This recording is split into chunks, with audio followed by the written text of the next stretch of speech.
Hi there. For today, I'm going to talk about your video resume assessment. So this video resume assessment will make up 20% of your final course marks. So let's begin with some reminders. So we have talked about your video assessment and I think around week 3 and week 4 of the class we had online. So basically what I'm going to start off with is just to review what we have gone through so that you'll know what you need to do to prepare for this video assessment. So first of all, for the video resume, you're supposed to come up with a video that is approximately 2 to 3 minutes. And the video should contain some of the things you have included in your CV. For example, your qualification, your background, and some personal information. For the video as well, you will be required to appear in formal attire. So it should not be any t-shirt or any, informal wear that you wear on a daily basis. Next, if possible, or as much as you can, try to include certain captions or certain subtitles in your video. You can also include things like some photos or some graphic. Try to not have just you speaking on your video resume. Instead, include some of the other elements that could make your video more interesting. Your video can be shot either indoor or outdoor, so there's no restriction in terms of this, as long as it is safe to do so. Preferably, your video should be in high resolution, about 720p and above. Standard videos are usually around there, like the video you're seeing now, so this is about 720p. Next, the videos that you have has to be uploaded to YouTube. This is mainly because submitting to Smart 3 is not possible because some of the videos could require a bigger storage and there are certain limits as to the file size for submission via Smart 3.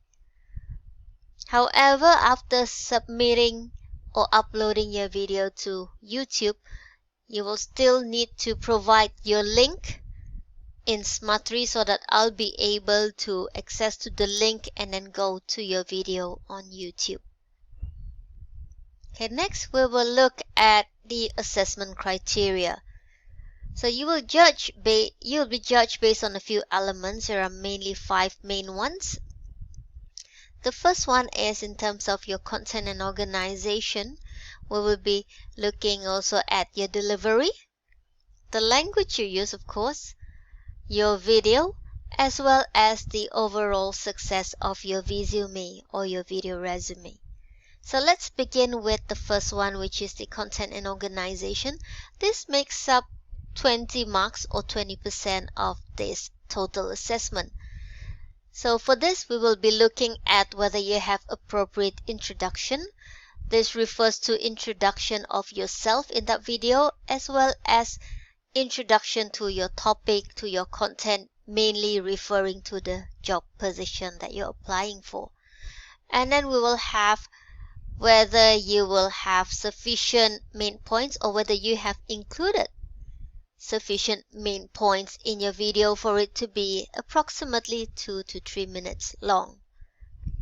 Apart from that, try to include interesting and relevant contents, especially those that are directly related to the job that you are applying for.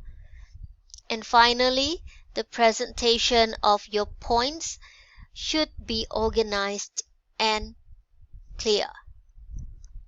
Next, we will look at the second criteria or the elements under delivery, which is 20 marks or 20%.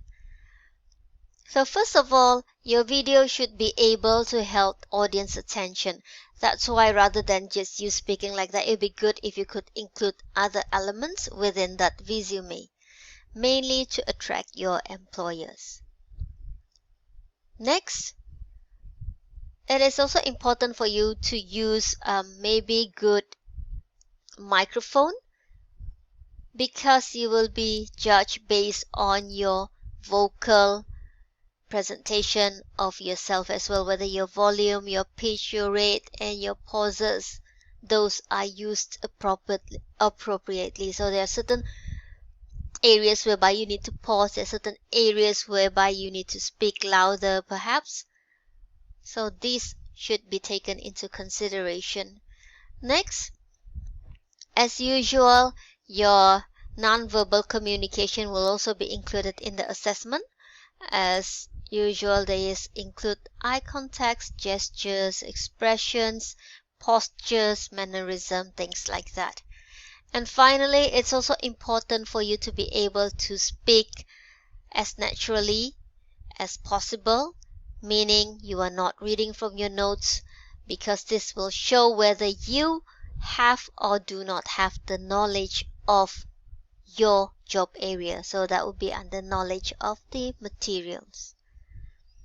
The next element we will look at is language.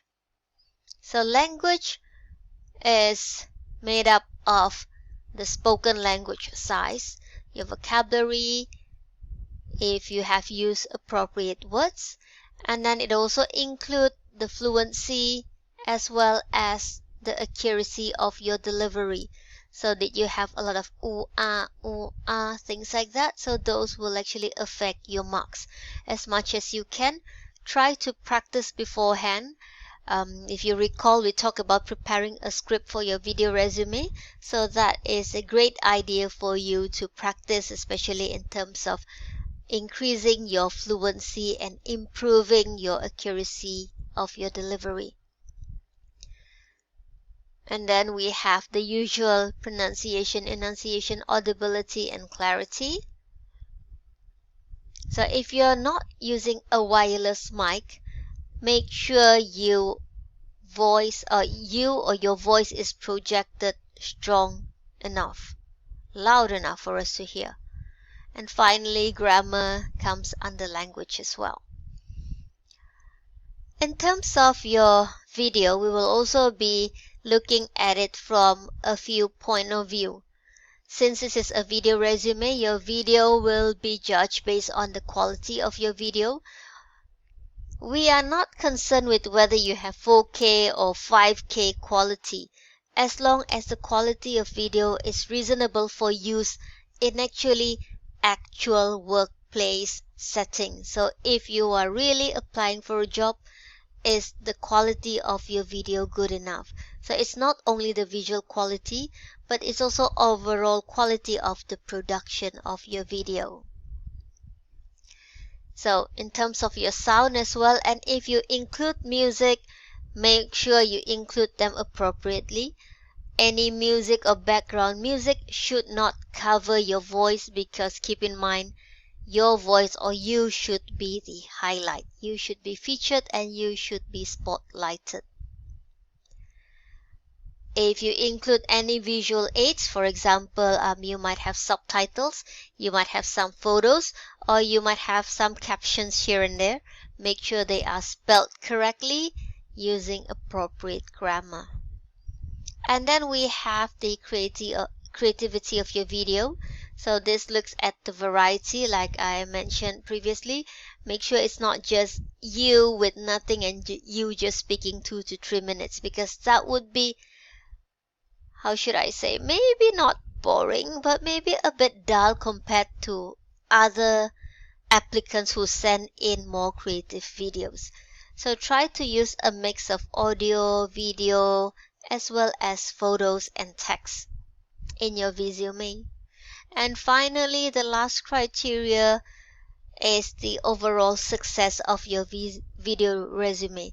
So this refers to whether you were in control in your video, whether you managed to portray yourself as a very confident candidate for the job, and then time management. So were you successful in adhering to the 2 to 3 minutes? Was it interesting? Was the visume effective? And finally, Looking at your resume, will it present you as a person who is employable, and were you able to market yourself to the employer well? So those are all the things covered under overall success. So I believe that is all to be covered in this video. So starting from now, let the video shooting begin. I'll see you soon.